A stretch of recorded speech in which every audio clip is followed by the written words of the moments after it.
और बहुत ही amazing festival है, इसलिए है क्योंकि आर्टिस्टिक सिनेमा को प्रमोट किया जाता है यहाँ पे। आर्टिस्टिक और लोग आते हैं यहाँ पे जो आर्टिस्टिक टच होता है जिनके काम में, तो मैं तो चाहता हूँ ये कंटिन्यू रहे।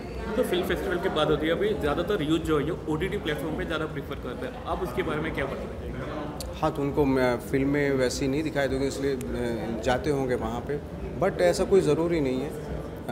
कुछ फिल्में भी आ रही हैं, अब जैसे फेस्टिवल में फिल्में आ रही हैं वो, बट उन फिल्मों को रिलीज़ बड़ा अगर मिलेगा तो लोगों में एक माहौल बनेगा, लोग देखेंगे।